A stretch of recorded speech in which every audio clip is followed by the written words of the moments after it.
भारत ने अब से कुछ दूर पहले ही 100 करोड़ वैक्सीन डोज का आंकड़ा पार कर लिया है। 100 करोड़ वैक्सीनेशन। आज हमारा देश 100 करोड़ से अधिक कोरोना वैक्सीन लगाकर कोरोना जैसी महामारी को पिछाड़ने में अग्रिम पायदान पर खड़ा है। ये एक ऐसी सफलता है जिसके पीछे मोदी सरकार का दृढ़ संकल्प, उसकी दूरदर्शिता और भारत के हर नागरिक के प्रति उसकी प्रतिबद्धता शामिल है।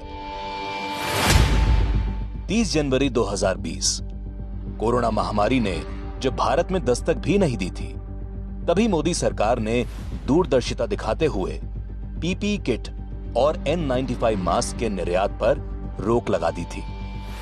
भारत प्रथम ऐसा देश था जहां विदेशों से यात्रा कर रहे यात्रियों की एयरपोर्ट पर ही कोविड स्क्रीनिंग करी गई। प्रधानमंत्री मोदी जी ने होली के पर्व पर जनता से अत्यधिक भीड़ इकट्ठी न करने की अपील की। कोरोना जैसी भयंकर वैश्विक महामारी ने जब भारत में दस्तक दी, तब इस अनजान अनदेखे खतरे से निपटने के लिए प्रधानमंत्री श्री नरेंद्र मोदी जी ने पूरे देश में लॉकडाउन लगाने का साहसिक परंतु समझदारी भरा निर्णय लिया। आज रात 12 बजे से संपूर्ण देश में संपूर्ण लॉकडाउन होने जा रहा है। कोरोना के वायरस का प्रसार रोकने और वायरस की चेन को तोड़ने के लिए लॉकडाउन लगाने का यह निर्णय अति आवश्यक साबित हुआ। महामारी से निपटने के लिए सरकार ने कई मोर्चों पर एक साथ काम किया। देश की मेडिकल प्रणाली को युद्ध स्तर पर इस महामारी से निपटने के लिए तैयार किया गया। प्रधानमंत्री नरेंद्र मोदी जी ने स्वास्थ्य सुविधाओं को सुदृढ़ करने के लिए 15,000 करोड़ के राहत पैकेज की घोषणा की। जहां जनवरी 2020 में देश में सिर्फ एक टेस्टिंग लैब थी, वहीं अप्रैल 2020 आते आते 220 टेस्टिंग लैब्स कार्यरत थी। मोदी सरकार ने अतिरिक्त सावधानी बरतते हुए अप्रैल में 50,000 नए वेंटिलेटर्स का ऑर्डर दिया। प्रधानमंत्री जी के आत्मनिर्भरता के मंत्र का पालन करते हुए देश ने रिकॉर्ड स्तर पर पीपीई किट और N95 मास्क का उत्पादन किया। अप्रैल 2020 में जहां 10,000 मरीजों पर 1500 से 1600 बेड्स की जरूरत थी, वहां देश में 600 कोविड अस्पतालों में 1 लाख बेड्स तैयार कर लिए गए थे। कोरोना की पहली लहर में लॉकडाउन में एक बड़ी चुनौती थी देश की इतनी बड़ी अर्थव्यवस्था को इस संकट की घड़ी में संरक्षण देना। मोदी सरकार ने इस मोर्चे पर भी अपनी जिम्मेदारी को बखूबी निभाते हुए 20 लाख करोड़ के एक समग्र पैकेज की घोषणा की। 20 लाख करोड़ रुपए का एक पैकेज 2020 में देश की विकास यात्रा को 20 लाख 2020 में। प्रधानमंत्री गरीब कल्याण अन्न योजना के तहत सरकार ने 80 करोड़ लोगों को 3 महीने तक प्रति व्यक्ति 5 किलो अनाज और प्रति परिवार 1 किलो दाल देने की घोषणा की, जिसे बाद में नवंबर 2021 तक बढ़ा दिया गया। 50,000 करोड़ की गरीब कल्याण रोजगार योजना की घोषणा की गई। 20 करोड़ महिलाओं के जन धन खाते में प्रति महिला 500 रुपए की सहायता राशि भेजी गई। 8 करोड़ उज्ज्वला लाभार्थियों को 3-3 मुफ्त गैस सिलेंडर दिए गए। देश के हर कोने में अनाज और मेडिकल सप्लाई को सुनिश्चित करने के लिए रेलवे और विमान सेवाओं को युद्ध स्तर पर संचालित किया। महामारी के दौरान इन सब जन सुरक्षा के उपायों के साथ साथ प्रधानमंत्री मोदी जी ने स्वदेशी वैक्सीन को विकसित करने पर जोर दिया। प्रधानमंत्री जी जानते थे कि देश की इतनी बड़ी आबादी को पूर्ण रूप से सुरक्षित करने का सबसे सटीक उपाय है जल्द से जल्द स्वदेशी वैक्सीन का निर्माण। स्वदेशी वैक्सीन के जरिए ही उसकी प्रचुर उपलब्धता सुनिश्चित हो सकती थी। इसको ध्यान में रखते हुए देश के भीतर ही सघन वैक्सीन डेवलपमेंट अभियान चलाया गया।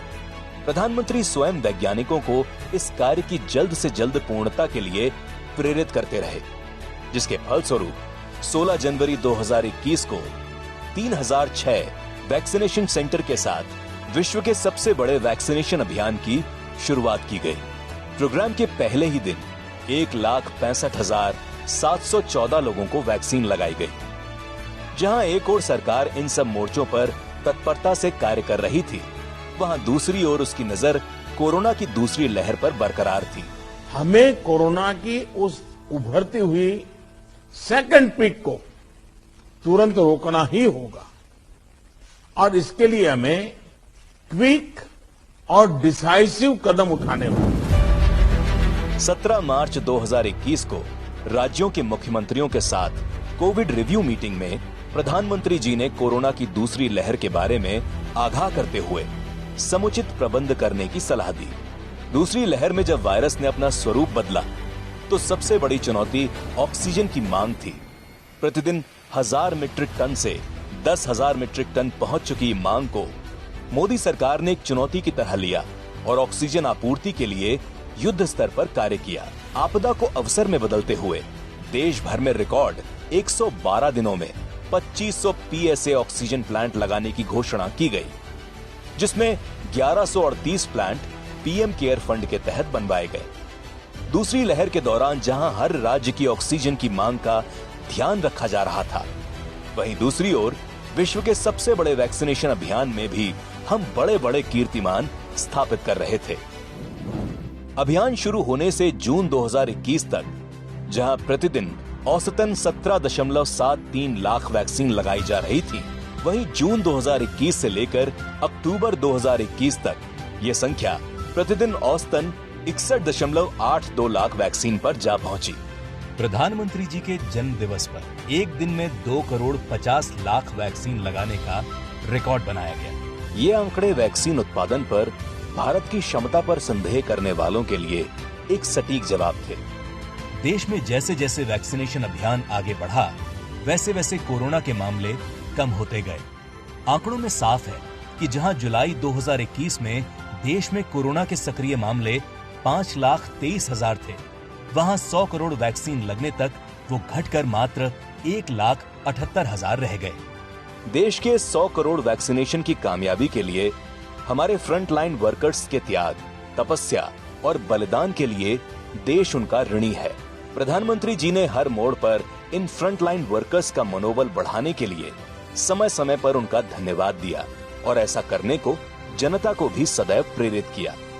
हमारे डॉक्टर्स ने, नर्सेस ने, technicians, ward boys, ambulance drivers, आप सभी ने जो काम किया है वो वाकई सराहनीय है। इस 100 करोड़ वैक्सीनेशन की उपलब्धि ने प्रधानमंत्री जी के सबका साथ, सबका विकास, सबका विश्वास, सबका प्रयास के मंत्र को चरितार्थ कर दिया है। पर भारत 100 करोड़ वैक्सीन पर रुकने वाला नहीं है। प्रधानमंत्री जी ने हर घर वैक्सीन का जो नया मंत्र दिया है, उसके तहत अब देश के घर घर तक कोरोना की वैक्सीन पहुंचाई जाएगी, जिससे देश की समूची आबादी इस महामारी से सुरक्षित हो सके और पिछले 100 सालों में आई सबसे भीषण महामारी से उबरकर देश उन्नति के पथ पर अग्रसर हो सके।